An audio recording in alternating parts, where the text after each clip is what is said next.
साहब, आज इस आपके सुपर ओवर के ग्रैंड फिनाले में मैं आपको आज नया एक तोहफा देना चाहता हूँ। अरे मेरी और खान साहब की तरफ से कि इनके बाद मैं सेकंड जनरेशन हूँ। अब मेरा बेटा है नाजिर गुलाम अली, तो मैं आपकी खिदमत में उसको पेश करना चाहता हूँ। अरे वाह!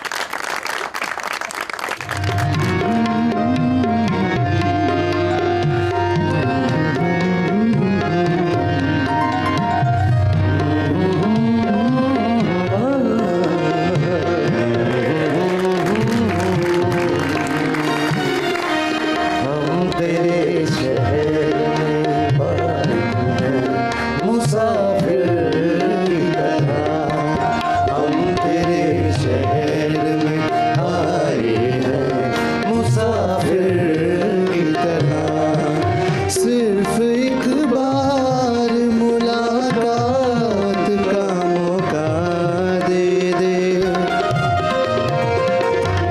हम तेरे शहर में आए हैं मुसाफिर की तरह।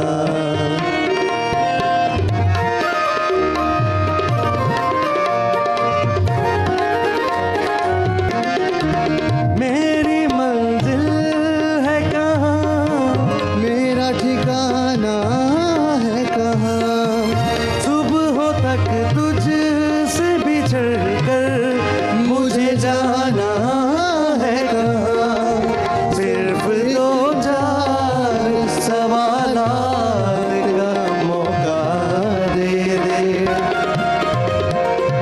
हम तेरे शहर में आए हैं मुसाफिर की तरह, मुसाफिर की तरह, मुसाफिर की तरह।